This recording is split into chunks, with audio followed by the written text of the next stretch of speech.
Mesdames, Messieurs, c'est toujours un plaisir de vous retrouver pour votre principale édition d'information du soir du samedi. Voici les deux principaux titres donnés par Dina Koussou. Deux titres dans ce journal, direction la Somalie où deux explosions suivies de tirs à l'arme automatique ont causé la mort de 14 personnes en plein cœur de la capitale Mogadiscio. Une attaque directement revendiquée par les insurgés islamistes Shebab. Et puis à Londres, le prix Komla Junior, qui révèle une nouvelle star du journalisme africain, est officiellement lancé par la British Broadcasting Corporation. La date limite des dossiers de participation est fixée au 23 mars 2016 à minuit. Bonsoir et bienvenue à toutes et à tous. Ouvrons ce journal au nord du continent, précisément au Maroc, où lors de sa visite, le ministre des Affaires étrangères tunisien Kemaïs Jinaoui s'est prononcé sur la situation de la Libye en appelant le gouvernement de s'unir davantage afin de lutter efficacement contre le terrorisme. Reportage. Pour combattre le terrorisme, le ministre des Affaires étrangères tunisien Kemaïs Jinaoui a appelé lors de sa visite au Maroc ce vendredi à la formation rapide d'un gouvernement d'unité en Libye. Comme vous savez, en Libye, il y a deux autorités et dans l'absence d'un pouvoir central fort, cela laisse un champ libre pour les cellules de terrorisme. Et pour ces raisons, comme a confirmé M. le ministre, nous demandons à nos frères libyens d'accélérer la formation d'un nouveau pouvoir central qui a la légitimité nécessaire pour faire face au terrorisme. Le ministre des Affaires étrangères marocaine a quant à lui promis rencontrer la représentante de l'Union européenne pour un suivi minutieux de ce dossier. La position du gouvernement marocain est claire. Je vais avoir un contact avec Federica Mogherini, la représentante de l'Union européenne, pour suivre ce dossier selon les principes qu'on a définis ensemble en ce qui concerne la gestion de ce dossier dans la prochaine période, qui est celle de l'appel et le recours. Le ministre des Affaires étrangères, Kemaïs Jinaoui, a effectué sa visite au royaume chérifien les 25 et 26 février en tant qu'émissaire spécial portant un message écrit du président Béji Caïd Essebsi au souverain marocain Mohamed VI. Toujours au Maghreb, cette fois en Algérie, le front Polisario célèbre dans des camps de réfugiés sahraouis à Tindouf, en territoire algérien, les 40 ans de la proclamation de la République arabe saourie démocratique en abrégé RASD. Les forces armées de la RASD ont présenté les armes vendredi 26 février au président Mohamed Abdelaziz. Evan Bala nous en parle. C'est ce vendredi 26 février que le Front Polisario a célébré à Saouri, à Tindouf, les 40 ans de la proclamation de la République arabe saourie démocratique en abrégé RASD. Le travail diplomatique soutenu est mené par les cadres du Front Polisario pour faire prendre conscience à la communauté internationale de l'illégalité de la présence du Maroc au Sahara occidental commence à porter ses fruits. La pression des jeunes qui s'estiment floués et oubliés par la communauté internationale donne de l'espoir aux responsables du Front Polisario, car celle-ci est la raison pour laquelle ils pressent aujourd'hui la communauté internationale d'agir. Nous sommes opprimés, notre terre est violée, notre jeunesse souffre de beaucoup de problèmes. Les prisons, les tribunaux arbitraires, les jugements durs comme les jugements à perpétuité, nombre de problèmes que nous ne comptons plus. En attendant la plus grande des batailles diplomatiques remportées par les Saouris sur le colonialisme marocain et sans conteste la décision prise en décembre dernier par la Cour européenne de justice d'annuler purement et simplement un accord agricole et de pêche liant l'Union européenne et le Maroc depuis 1996, accord qui rapportait aux autorités marocaines plus de 30 millions d'euros par année. Si l'ONU n'avance pas, le Front Polisario va avancer, a averti ce vendredi le responsable saouri Mohamed Abdelaziz, qui a indiqué que la RASD a programmé un défilé militaire pour dire justement que les Saouris sont disposés à reprendre leurs billes dans le cas où le statu quo actuel perdurerait. Au Burundi, la mission de l'Union africaine composée de 5 chefs d'État et conduite par le Sud-Africain Jacob Zuma a rencontré hier le président Pierre Nkurunziza. Aucune résolution au sortir des échanges n'a filtré jusque-là. Un communiqué de l'Union africaine devrait être publié ce soir. Blanche Bidga nous en parle. Après avoir rencontré la veille des représentants de l'opposition qui ont insisté sur la nécessité d'organiser à l'étranger un dialogue incluant toutes les parties pour sortir de la crise, les chefs d'État africains ont rencontré le président Nkurunziza du Burundi. À l'issue de la réunion de vendredi avec le chef d'État burundais, le président Zuma a indiqué que le résultat atteint serait divulgué ce samedi par l'Union africaine à travers un communiqué. Parce qu'il est tard ce soir, le communiqué arrivera probablement demain et nous indiquerons les questions qui ont été abordées et sur lesquelles nous sommes tombés d'accord. Nous pensions simplement vous dire que nous avons eu une rencontre positive. Nous sommes d'accord sur de nombreux dossiers qui seront dans le communiqué. Donc, après lui, vous pourrez poser vos questions. Du côté du gouvernement burundais, l'on a jugé la rencontre satisfaisante et fraternelle, selon des responsables proches de la présidence. Les chefs d'État de l'UA ont ensuite pris la direction de l'aéroport pour rentrer dans leurs pays respectifs, en attendant donc le rapport final de la mission. Et comme annoncé en titre, 2 explosions suivies de tirs à l'arme automatique ont retenti pendant plus d'1 heure hier soir à Mogadiscio. L'attaque dirigée contre un hôtel et un jardin public voisin a immédiatement été revendiquée par les insurgés islamistes Shebab. Le récit de Evan Bala. 14 personnes tuées, c'est le nouveau bilan de cette attaque. 2 explosions suivies de tirs à l'arme automatique qui ont secoué la capitale somalienne. Nous étions en train de prier à la mosquée du coin quand nous avons entendu une énorme explosion. Des maisons ont été détruites, c'était le choc. Et après l'explosion, nous avons entendu des coups de feu d'artillerie lourde. L'une des explosions a eu lieu près du Peace Garden et l'autre près de l'hôtel Seal. Des sources médicales interrogées par les médias locaux ont fait état de 25 blessés.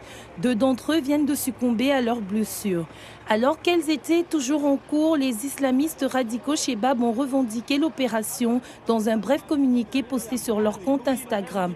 Ce groupe terroriste a mené ces 2 derniers mois des opérations avec un mode opératoire récurrent. Un véhicule piégé est lancé à vive allure contre l'enceinte souvent fortifiée d'un hôtel par un chauffeur kamikaze.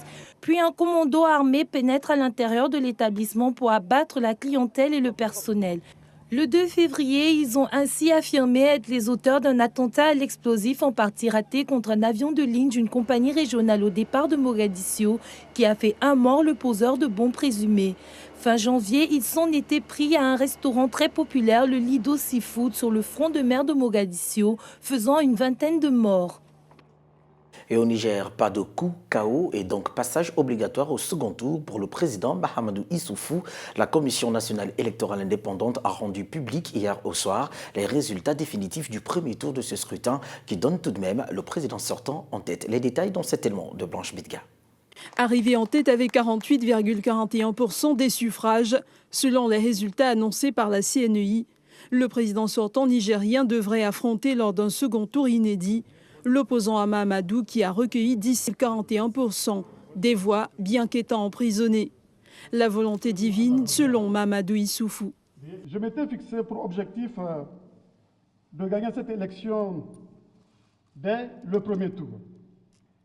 Mais Dieu a décidé autrement. Le choix de Dieu est toujours le meilleur. Les résultats provisoires que j'ai obtenus face à 14 adversaires sont impressionnants et sans précédent. Et quand je regarde la carte électorale du Niger aujourd'hui, quand je vois comment une vague rose a couvert toutes les régions du pays, j'ai un sentiment de fierté. Le président sortant, à qui il a manqué 167 000 voix pour être réélu dès le premier tour, fera face à une opposition qui avait promis de s'unir au second tour. Mais Mahamadou va encore devoir bénéficier de très bons reports de voix pour pouvoir succéder au président Issoufou. Le second tour de cette élection présidentielle, lui, devrait avoir lieu d'ici le 20 mars. Au Gabon, la base aérienne de Libreville a abrité ce week-end un repas de corps. Occasion pour l'ensemble des forces de sécurité et défense opérant sur cette plateforme de resserrer les liens des troupes. Dina Koussou était sur place accompagnée de Mohamed Dina. Un repas de corps a été organisé à l'intention des forces de défense et de sécurité gabonaises agissant sur la plateforme aéroportuaire de Libreville. Un moment indiqué pour réconforter la cohésion entre les différents corps d'armée réunis à cet événement. Pour cette 2e édition, le but de ce rassemblement est précisé par les organisateurs. Cette initiative est née depuis l'année dernière, il faut déjà le dire. nous avons remarqué, c'est-à-dire toutes les forces de sécurité et de défense qui travaillent sur la plateforme aéroportuaire de Libreville. Nous nous sommes rendus compte à un moment donné qu'il faut que l'on se connaisse pour rendre un peu fluide nos activités, pour rendre un peu plus facile les activités que nous menons dans nos unités respectives. Et là, nous avons eu la chance d'avoir la participation d'autres entités et même de pays étrangers comme les Chinois. J'ai vu la coopération chinoise, j'ai vu les représentants de forces de sécurité françaises. Donc c'est pour dire que c'est un événement qui, de chaque année, essaie d'engager beaucoup d'engouement. Au final, c'est dans une ambiance festive que s'est déroulé ce repas de corps qui a été agrémenté par la prestation d'une fourchette d'artistes locaux. Le rendez-vous est pris pour l'année prochaine, sans nul doute, avec d'autres innovations. Chacun doit dire devant le professeur ce qu'il a en lui. Restons au Gabon pour parler de la clôture hier à Libreville de la 13e session du comité ministériel des négociations de l'accord de partenariat économique entre l'Union européenne et l'Afrique centrale. Les experts réunis lors de cette session ont livré le rapport final au comité ministériel. Ce comité ministériel en charge des négociations de l'accord de partenariat économique entre l'Union européenne et l'Afrique centrale a été l'occasion pour les experts d'avoir des échanges fructueux. Et lors des travaux, la ministre du Commerce, Madeleine Baird, a énoncé les orientations prises au cours de cette 13e session du comité ministériel. L'Afrique aujourd'hui est confrontée à une contrainte de mondialisation, à une contrainte de diversification de l'économie, surtout des pays de l'Afrique centrale, dont les économies étaient tournées vers les produits de matières premières. Donc il nous faut donc prendre conscience de la nécessité déjà de réfléchir sur l'optimisation, la dynamisation du commerce régional entre nous, mais également de voir les perspectives d'ouverture de nos produits vers l'Union européenne. Le commissaire de la CEMAC, Pascal Youbi Lara, a par ailleurs soulevé les questions liées au commerce entre l'Europe et l'Afrique centrale. Les travaux de Libreville ont pu aboutir à des résolutions importantes sur le commerce des marchandises, sur le commerce des services et sur le projet de texte de l'accord. Les projets d'orientation adoptés pendant ces assises du comité ministériel devront permettre d'accroître l'accès des produits de la sous-région dans l'Union européenne. Parlons d'environnement à présent. 2 années de sécheresse en Afrique du Sud ont poussé des fermiers de Bloemfontein au bord de la faillite. Désespérés, profondément religieux, des centaines d'entre eux se réunissent régulièrement autour d'un prédicateur et prient ensemble pour qu'il pleuve enfin. René Devilliers de l'agence France Presse. Marius Velremoud et sa femme sont debout bien avant l'aube. Ce matin, ces éleveurs de moutons vont rejoindre des centaines de fermiers pour prier pour qu'il pleuve enfin après 2 longues années de sécheresse en Afrique du Sud. Pour l'heure, Marius s'estime heureux, il n'a perdu aucune bête, une chance qu'il ne doit qu'à sa foi selon lui. Chaque jour, quand on se réveille et qu'on regarde le ciel, il n'y a ni nuages, ni pluie, et on sait qu'on dépend de Dieu. En tant que fermier, je pense que certains d'entre nous ont vécu directement cette expérience. Il n'y a rien entre Dieu et vous, c'est seulement entre lui et vous, et s'il ne fait pas pleuvoir, alors c'est qu'il n'y a rien. Et cela a un grand impact sur tout le monde. 5 des 9 provinces sud-africaines ont été déclarées en état de catastrophe naturelle en raison de la sécheresse. À la prière, un grand nombre de fermiers présents constituent l'unique source de revenus de leur foyer. Ça me brise le cœur, bon sang. Je veux pleurer quand j'entends que des jeunes hommes se suicident parce qu'ils n'en peuvent plus de supporter la pression. Des couples sont menacés par cette sécheresse. Je vous le dis, ça vient du fond des enfers. Applaudissons le Seigneur, s'il vous plaît. Ces dernières semaines, des pluies éparses sont tombées sur certaines régions du pays, mais elles sont encore bien trop faibles et trop tardives pour sauver les récoltes et empêcher les animaux de mourir de faim. Dans ces communautés où les fermiers sont au bord de la faillite, le message religieux fait son effet.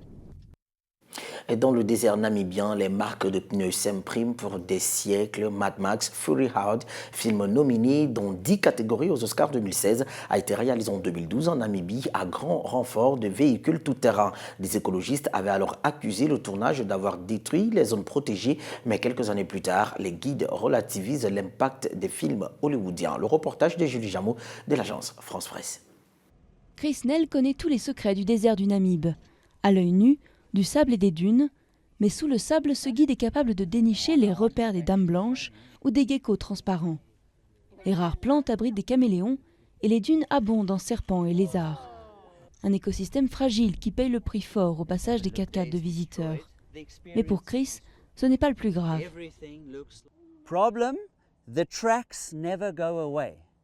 Le problème, c'est que les marques ne partent jamais, elles restent pour toujours. Parce que le Namib est composé à 30% de sable et à 70% de pierres fines, de gravier. Des minuscules graviers que le vent n'emporte pas. Quand le blockbuster hollywoodien Mad Max a été réalisé dans le parc national du Dorob, des écologistes ont crié au scandale, accusant le tournage d'avoir détruit des zones du désert. Des dégâts que le guide relativise. Ils utilisent une aire limitée, maximum 5 km, et ils restent dans cette zone. Puis quand ils ont fini, les règles leur imposent de réhabiliter cet espace. Donc ils ont des équipes avec des balais, des râteaux, des filets, et quand ils ont fini, certaines zones sont plus propres qu'avant leur arrivée, parce qu'ils ont tourné par-dessus les marques de quad et autres déjà existantes, puis ils effacent les vieilles marques et les nouvelles qu'ils ont faites, donc le désert est encore plus beau quand ils repartent. Avant la création du parc national, il y a 5 ans, les habitants et les visiteurs avaient pris l'habitude de chevaucher les dunes en 4x4. Aujourd'hui, le public n'a accès qu'à des secteurs restreints et les guides empruntent des chemins définis pour ne pas laisser de nouvelles traces. Mais d'après l'ANACOMA, l'autorité de gestion du littoral, le désert du Namib gagnerait à une application encore plus stricte des lois.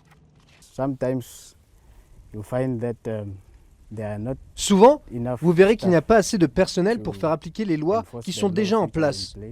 Donc ça, c'est un des problèmes. Et je pense aussi que nos lois ne sont pas assez dures. Elles ne suffisent pas à décourager les gens d'abîmer certains endroits et de jeter leurs déchets n'importe où.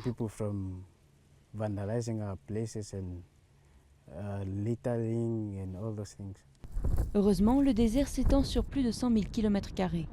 Au-delà des zones côtières, beaucoup de dunes n'ont encore jamais été foulées. Parlons de culture à présent en bref et en images. Cela fait 5 ans qu'il n'a pas joué au Sénégal.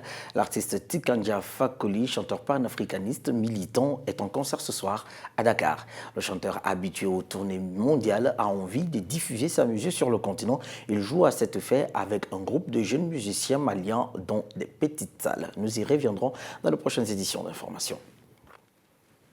Et pour la deuxième année, la British Broadcasting Corporation, en abrégé BBC, a lancé ce 24 février le prix Kamla Dumor, un prix qui révèle une nouvelle star du journalisme africain. Reportage. En hommage à son défunt journaliste Kamla Dumor, décédé à l'âge de 41 ans, la BBC a institué un prix qui en est à sa deuxième édition à la recherche de la future star du journalisme africain. Le gagnant pourra acquérir de nouvelles compétences et des expériences professionnelles au sein des équipes de BBC News à Londres et pourra par la même occasion travailler avec cette équipe au cours d'un stage de 3 mois. La gagnante de l'an dernier, l'Ougandaise Nancy Kakungira, a déclaré s'être sentie soutenue en tant que journaliste du continent africain pour raconter l'histoire qu'elle a toujours voulu raconter de la manière dont elle voulait la raconter. Lancé ce 24 février, les candidats admissibles pour le prix Kamla Dumor de BBC World News saison 2 ont jusqu'au 23 mars 2016 avant minuit pour présenter une demande. C'est en 2007 que le journaliste ghanéen Kamla est arrivé à la BBC, un journaliste exceptionnel qui a marqué son auditoire notamment au Ghana sur Joy FM avant la consécration à la BBC. Grâce à son talent de journaliste perspicace et son style de narration convaincant, il a travaillé sans relâche pour raconter au reste du monde les événements d'une Afrique complexe. Kamla Dumor a interviewé Bill Gates, le fondateur de Microsoft, ou encore Kofi Annan, l'ex-secrétaire général de l'ONU. En décembre 2013, le journaliste a couvert les funérailles de Nelson Mandela. La même année, il a été désigné par la publication New African comme l'une des 100 personnalités africaines les plus influentes. L'artiste gabonaise Audrey Bading M a donné une conférence de presse vendredi dans les locaux de Radio Ubuntu, conférence au cours de laquelle elle a présenté son album Believe in Yourself, mais aussi parlé de sa nomination au Kora All Africans Music Award 2016. Face à la presse ce vendredi, l'artiste Audrey Bading M a dans un premier temps présenté son album Believe in Yourself, une autoproduction bien accueillie dans son pays d'origine. Et je l'ai intitulé pour commencer Believe in Yourself. Pourquoi Believe in Yourself? C'est croire en soi. Simplement parce que j'avais fait un petit constat que dans nos sociétés africaines, on a tendance à, si vous voulez, un tout petit peu à marginaliser les jeunes. Pendant le jeu questions-réponses, elle n'a pas manqué de parler de sa nomination à la plus grande cérémonie des récompenses musicales du continent, les Cora 2016. D'abord, je pensais même pas être nominée du tout. Il faut commencer par là. Moi, je me voyais artiste en herbe, je me voyais pas dans cette catégorie. Et si vous regardez la catégorie, c'est pas une catégorie des moindres, comme vous le dites. Maintenant, si vous me demandez s'il y a un petit espoir, j'ai confiance. Je crois en moi. Je crois aussi aux facultés des autres, mais bon, c'est déjà une grâce d'avoir été nominée. L'artiste qui réside à Cape Town, en Afrique du Sud, a lancé un appel aux artistes compatriotes pour une visibilité plus étendue de la musique du pays. Qu'on apprenne à participer aux festivals internationaux, même si c'est gratuit. Qu'on apprenne à participer, ça nous expose positivement à d'autres communautés, à d'autres régions, à d'autres pays. Audrey vient de terminer le tournage de son prochain clip et se prépare pour le grand saut en Namibie. Page sport de ce journal s'ouvre avec la FIFA. C'est donc l'Italo-Suisse Gianni Infantino, le nouveau président de la FIFA, élu ce vendredi à Zurich avec 115 voix contre son concurrent Sheikh Salman, qui en a obtenu 88 à l'issue d'une élection qui s'est déroulée sur 2 tours. Suivant ce compte rendu de Mamadou Niang. Jusque-là, numéro 2 de l'Union européenne de football derrière Michel Platini, Gianni Infantino a été élu président de la FIFA avec 115 voix au second tour de l'élection ce vendredi à Zurich, devant le Cheikh Salman, président de la Confédération asiatique de football, qui a obtenu 88 voix. Le prince Ali de Jordanie a eu 4 voix et le français Jérôme Champagne 0 voix. Le sud-africain Tokyo Sekwale avait retiré sa candidature quelques heures avant le début du scrutin. Le juriste italo-suisse de 45 ans, qui succède à Joseph Blatter, en place depuis 17 ans, est élu pour un mandat de 4 ans. Il aura pour mission de restaurer l'image et la crédibilité de la FIFA, engluée dans la pire crise de son histoire, sur fond de corruption à grande échelle. Alors qu'il fallait 138 voix pour être élu dès le premier tour, Infantino et Sheikh Salman n'avaient obtenu respectivement que 88 et 85 voix. Pour le deuxième tour, il fallait rassembler 104 voix pour trôner les 4 prochaines années à la tête de l'instance du football mondial. Suivons à présent cet extrait de Gianni Infantino qui s'exprimait au sortir de cette élection sur les missions et les défis qui l'attendent.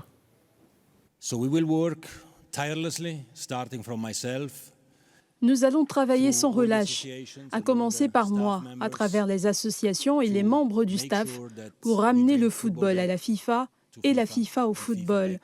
C'est ce que nous avons à faire et c'est ce que nous savons faire. Nous allons restaurer l'image de la FIFA et nous assurer que tout le monde est satisfait de notre travail.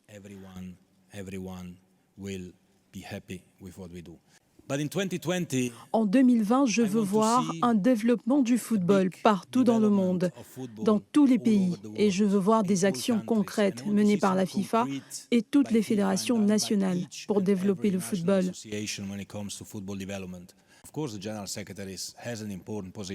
Bien sûr, le secrétaire général a un poste important.